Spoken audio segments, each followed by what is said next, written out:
Hi, this is Amelia Vogler, grounding and energy medicine specialist and your host in the Energy Magazine exclusive interview series.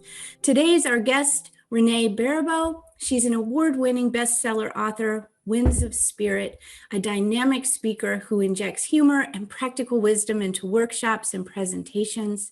She's a wind whistler, using nature as her guide to assist individuals towards transformation, awakening, and true purpose. Renee is also the marketing and outreach director for the Renewal Health Group, Montare Behavioral Health, the founder and creator of the Finding Freedom LGBTQ Symposium, and the new emerging trends in behavioral health. Welcome, Renee. Nice to be here with you, Amelia, and thank you for the work you do in the world as well. Oh, appreciate that. Well, Renee, I think just to start us off, what's a wind whistler? Well, a wind whistler is an uh, ancient practice that woke up in me about 7 or 8 years ago about how we could start to call in the wind and have a relationship with it. And when you call to these winds, they'll come. And over the years, I've developed wind whistles to actually, not the wind doesn't need me to go out and tell it that I'm ready to have a relationship with it, but it's kind of a symbolic way of letting the wind know that we're ready to enter into this dance. But the Yuruk, a tribe in Turkey, used to have the people who went, the nomads to the desert, called themselves wind believers. And what they knew was, when the wind would come up and they'd have to, hunker down for a few days, they started to become more in relationship to the winds that were moving through the desert and through their lives. And so a wind whistler in today's terms is somebody who learns to work with the energetics of the wind and all of the teachings in order to adjust their sails and move forward in life in a more easy and graceful way, if there is such a thing of moving through this lifetime right now easily and gracefully. Well, that's such an interesting point. We are in challenging times. So Mhm. is there a particular wind that you're calling on or working with right now or helping your clients with, or do they come, more individually, more in the moment? So I do a 10-month apprenticeship program, and in this program, we made prayer flags, and we in my book there's 34 wind gods and goddesses, and we pulled from our wind sacks, because wind was always carried in sacks, a wind for each month, so that even though the cycles of nature might be the east wind from the spring and the south wind for the summer, the west for the fall, and this is in the northern hemisphere, the north for the winter, within those time frames there's these intercardinal winds or these regional winds that can help steer you along during the in between times. And we've learned over the years, and trust me, at first I thought I was talking about a metaphor, and then I started to summon and call to these winds, and when they came, they had kind of archetypical teachings that were very profound. Like this particular month, my wind of the month is Carrie, and Carrie is about creating form from energy through the voice. And so the lessons that I've been coming up with, in face to face and challenges have been learning to speak to a wider, bigger, broader audience. Because when you're just talking to a group of 10, it's easy. When you start talking to 50, 100, 1,000, you can be misunderstood. You have to really watch your words, because the breath is the energy of the wind, and the intention is what puts it into form. So using the wind breath and the thinking, right thinking, to create things that are really meaningful in your life is critical at this time. Oh yeah, absolutely. We're in such a narrow place for communication. I really hope there are many people who take your apprenticeship and, can start interacting with their, I'm sort of conjuring this intent, group intention of of holding like a wider space for our own inner wind and our own inner voice. So, Mhm. Renee, tell me a little bit about your life. How did the winds find you? How did you find the winds? Like who blew on who first? Well, it's that old story about, when you think you've lost touch with God, who moved? It's that type of thing.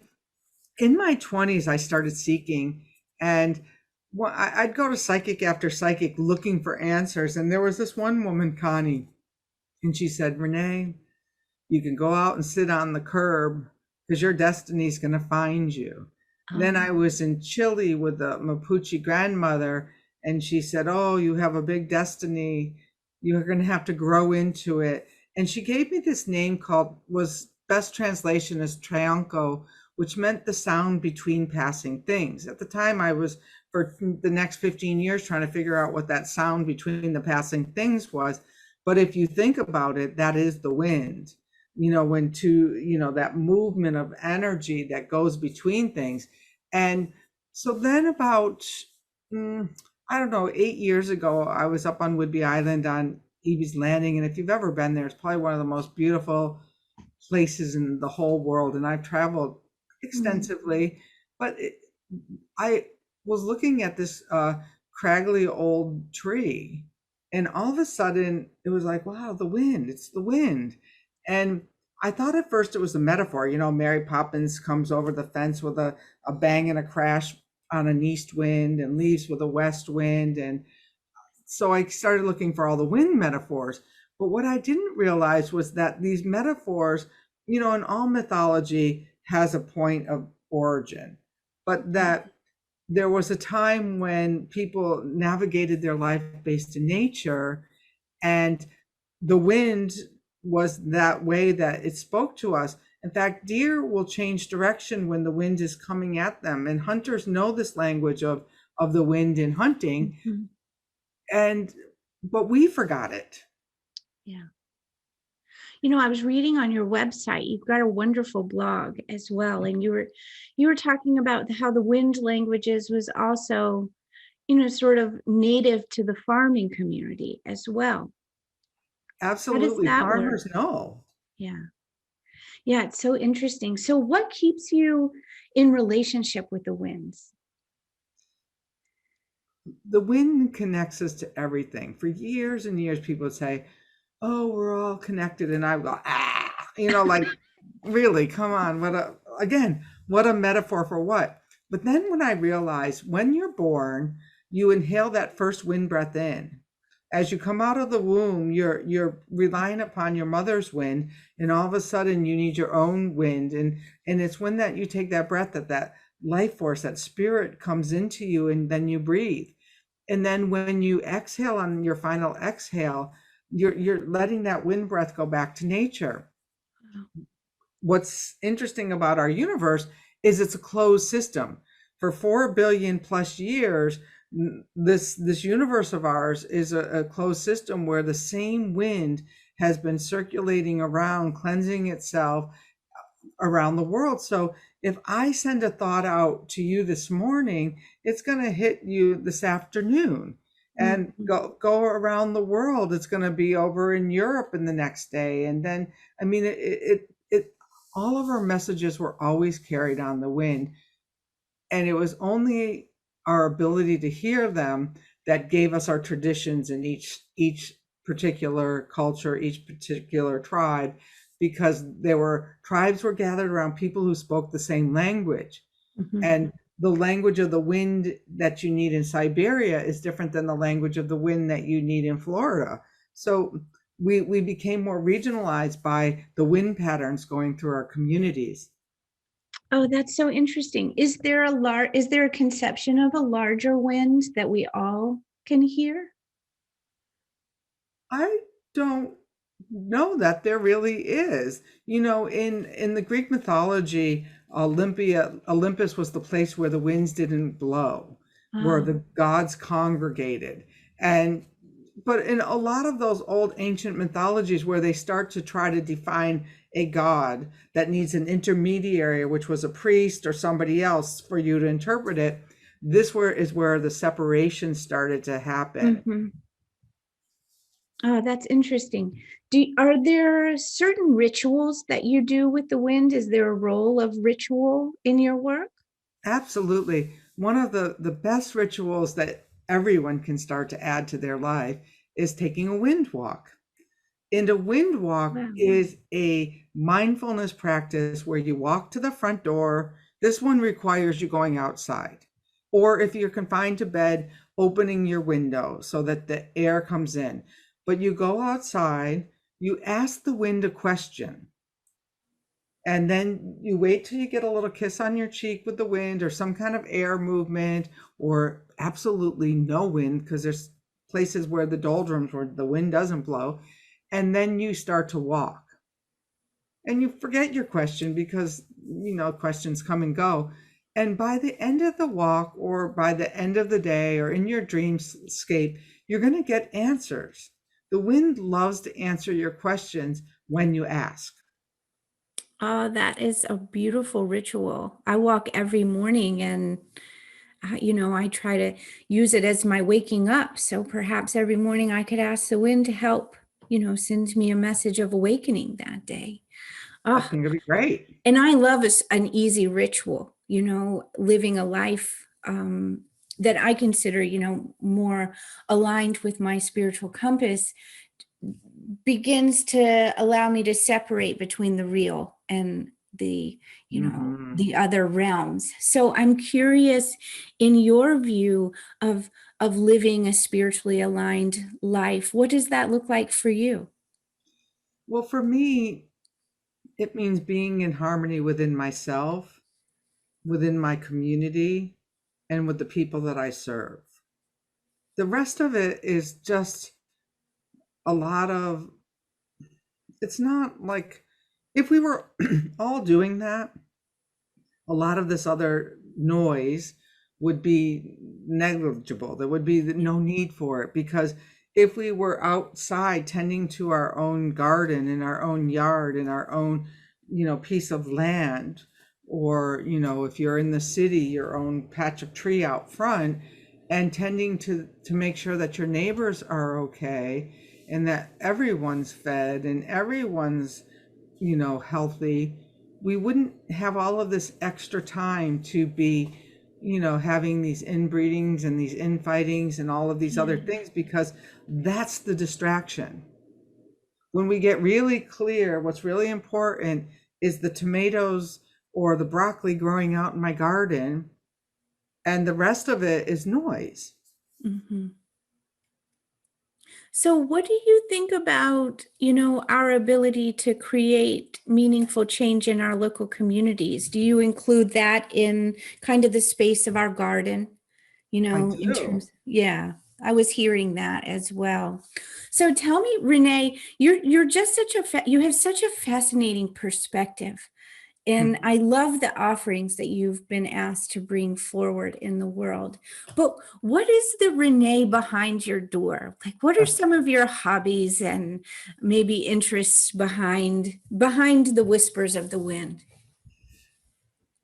I've always been a practical person, and that's where a practical shaman came in, but it's kind of redundant because all shamanism really was practical. It was about, the healing of the community, the food and all of that.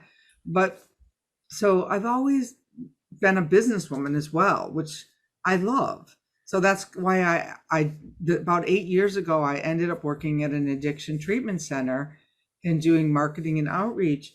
And so, the creating events has always been a part of who I am and what I love to do. I was a chef in my earlier life, so creating uh, food rituals and things like that. We're having people. It was for me. I think the cooking good was just the way that I could gather people. I've always been a people gatherer, but in my own life, um I'm trying to love writing again. After you write one book and it really sends you to a loop when you realize, okay, yes, I'm a best-selling Hay House author and even a Nautilus Gold author. It's like, okay, but you know what it takes. So it's like, okay, Yeah. where do I get the juice to write that next book?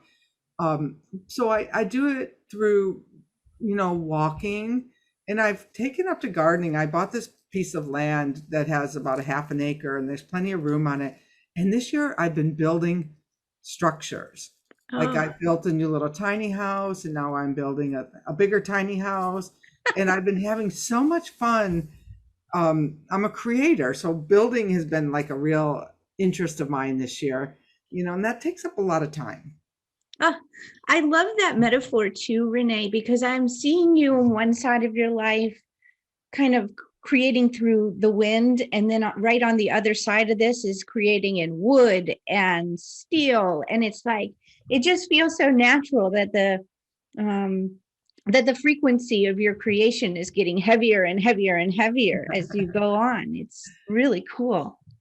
Well, So one part of the wind is that all of the creation stories go back to the wind, uh-huh. and there's wind in every single creation story. So in my more advanced work, we talk about the dynamic processes of creation, which are styles of creativity and creating. And I happen to be a chaos creator where I gather the stuff from out there and bring it together. Other people might do it for more process order.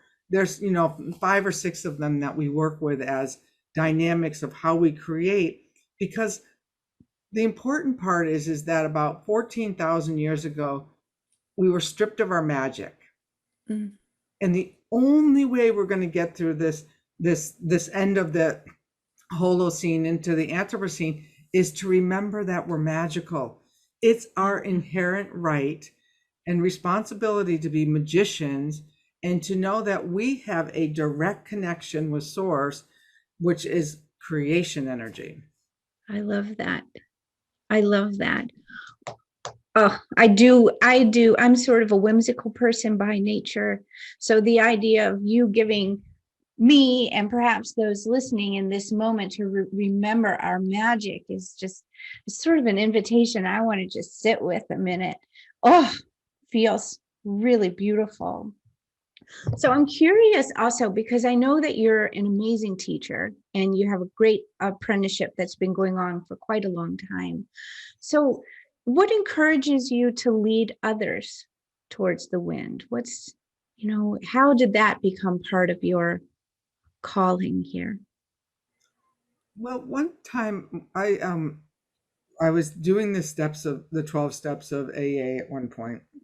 And when I first got there, I was there like, the woman's there. The only reason I'm taking you through these steps is so that you can be of service to others. And Mm, at the time, I was thinking, the only thing I want to do is get out of pain.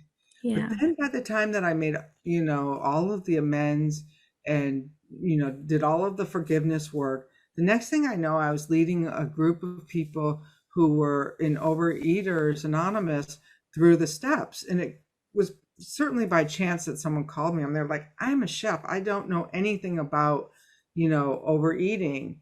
And so I learned that the spiritual principles are spiritual principles. But I think I said earlier in the call that for years called psychics and astrologers and everyone for guidance.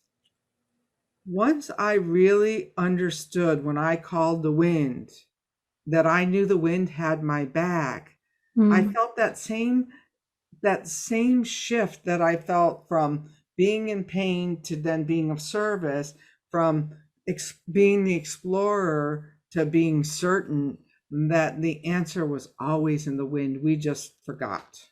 oh, And then there was no other choice but to share it with other people. I love that. Thank you for sharing that. In your blog, you also talk about the body as a compass. And so I was hearing that when you were sharing about, helping people to kind of move in their own direction.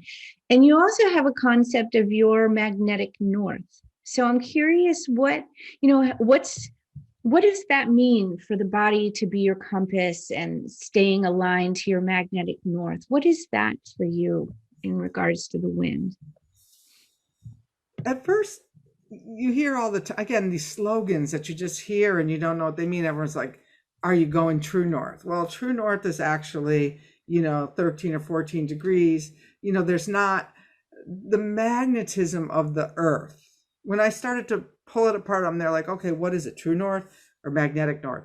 And what I realized is that we're aligned to the magnetic pull of the earth, which is changing and moving degrees as the earth tilts and changes. So if the earth changes and tilts by a few degrees every few hundred years, wouldn't you rather be moving and changing with the earth than this is where you're heading? So it's really about fully engaging into your body, because our bodies are like our Teslas that we're driving through the world with, and so you have to you take it in for the oil change and the tune up. So if your body's not in alignment with your soul's purpose, you find yourself unable to complete your mission. For example, like if you're really too tired to get out of bed, how are you going to share a message of hope?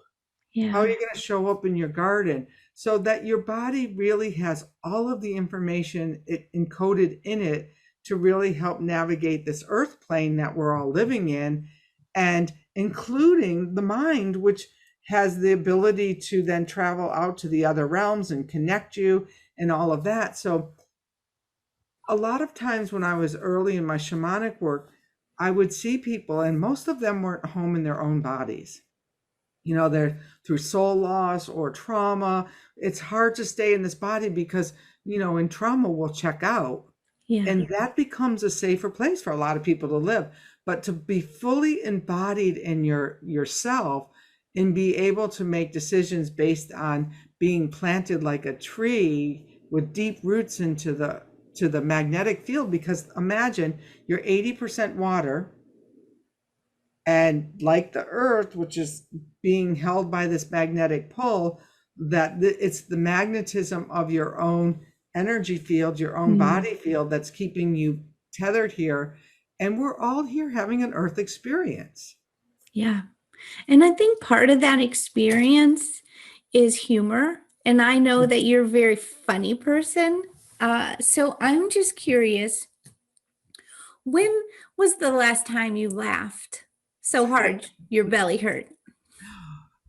So the other day, we start all of our programs with laughter. Like we unmute everybody, because we've been and I can't wait to do it in person coming up real soon. We unmute everybody and we start to laugh. So the other day, my assistant leads an integration group, and I was over there. I was like really busy, and I was on my lunch hour because they're all on the East Coast and I'm on the West Coast. And I was listening to everybody else laughing. And here I am making my lunch, and they're all laughing, and I'm over there making my lunch. Well, the next thing you know, I'm laughing too. So, and you can't help yourself. And then the more you hear other people snorting, the more you laugh harder. And so it was just about a week ago at the beginning of one of our classes. Oh my goodness.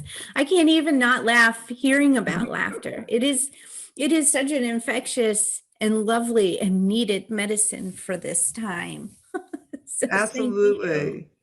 Well, Renee, is there anything else that's coming to you from the wind or from the body that you want to share with us today? Well, the November issue, where I have an article about the family, is I think that's the community I think we need to get back to. And so I want to just recommend to all of you parents out there, this is such a great practice to start to take a wind walk with your children, to actually go out there and let them feel the power of the wind, because all of that seeking, all of that searching, once I really connected with the wind spirits, I knew that there was something bigger than me helping all of these changes, all of these things go around. And maybe your children can still hear those messages from the wind a little more clearly than you. So ask them what they're hearing. Ask them what the wind's telling them. Renee, thank you so much. And thank you so much for your time today. This was just so wonderful to get a chance to talk with you. Thank you, Amelia, for having me, and for Energy Magazine for the work that you do. And I'm just really thrilled to be part of this really wonderful group of people. Thank you. Thanks, Renee.